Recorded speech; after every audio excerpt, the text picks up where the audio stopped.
Good evening. This is Late Night Announcements. I am Researcher Well, filling in for Researcher Evans. The following information is intended for SCP Foundation employees only. Tonight, we'll be covering SCP-047 Microbial Mutagen, Object Class KETER.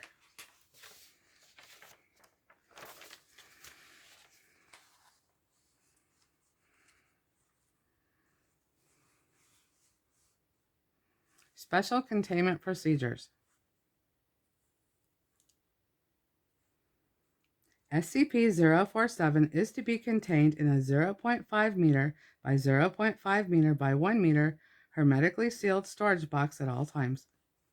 This box is to be locked in a storage locker 047A inside P3 Secure Biohazard Lab 047B. Any entrance to and activity inside 047B will be recorded by biometric scan, closed circuit camera, and redacted.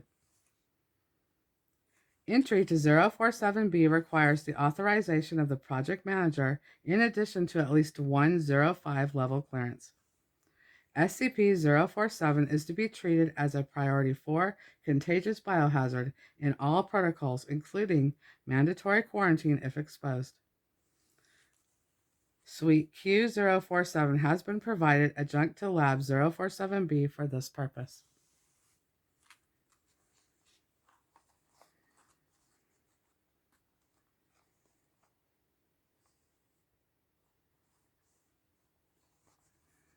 In the event of outside contamination of SCP-047-1, Lockdown Protocol 047-01, Yersinia must be engaged.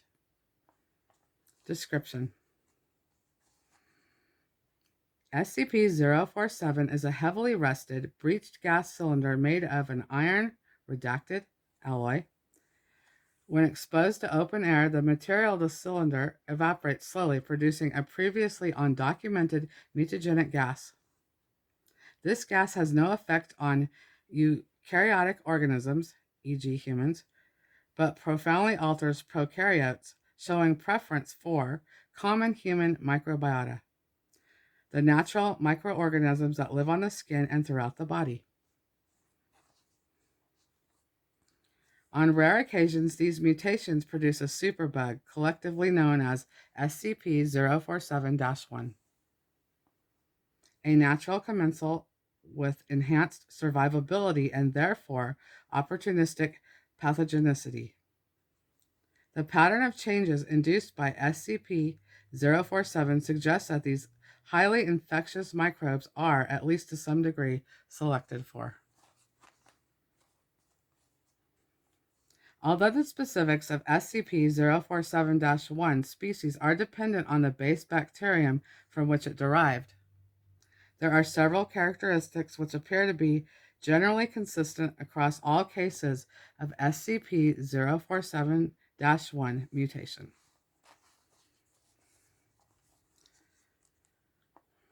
Enhanced survivability in the bacterium's natural environment and similar environments, full-spectrum antibiotic resistance, increased reproduction rate and consumption of available material, development of sporulation ability in gram-positive bacteria.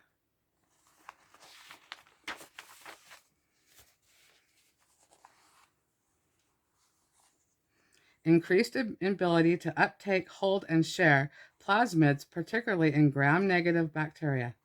Increased transmission due to the traits above.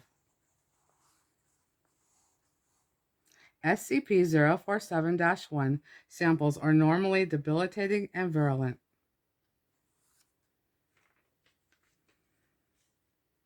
However, compared to other KETER class SCPs, it should be noted that SCP-047-1 have a relatively low mortality rate due to their action through mundane biological pathways. Several strains of bacteria have been selectively mutated by SCP-047. Mutation of bacteria in culture is possible, but the process appears to be much more effective with bacteria living on a human host.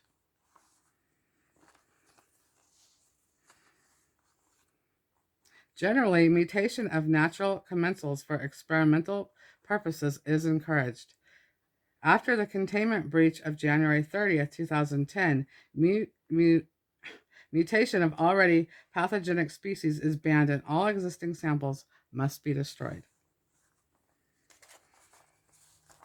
3 particular species of SCP-0471 mutated bacteria are of note due to their involvement in containment breach of redacted 21 redacted.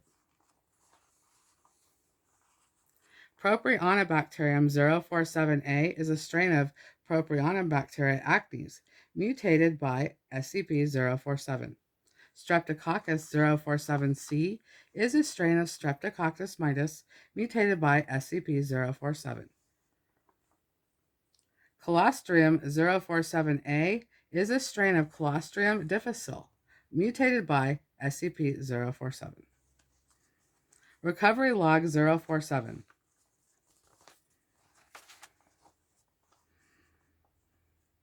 SCP-047 was recovered from the site redacted,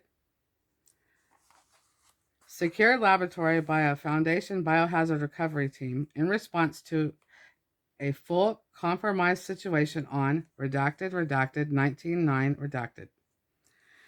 Testing logs indicate that the research team was attempting to contain data expunged in a class redacted SCP stable pressure cylinder, which led to redacted combining with redacted.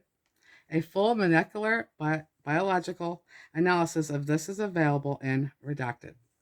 The initial release of gas when SCP-047 was structurally compromised was sufficient to cause a microbial bloom of uncounted species of SCP-047-1, killing all staff in the lab within redacted hours. Exposed site redacted. Staff obeyed standard Foundation quarantine containment protocol, and the infection was contained successfully.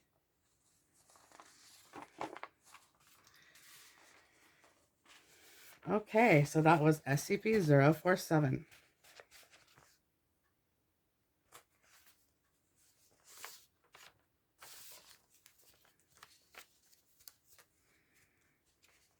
And if anyone wants more information on the bacteriums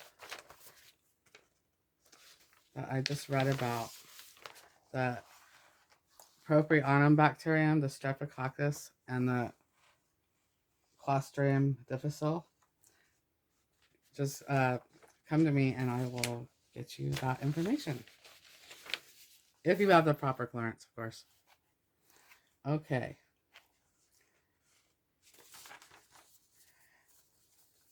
Well, that's it for now for our late night announcements. This has been Late Night Announcements. Thank you, Foundation employees. Stay safe and have a good night.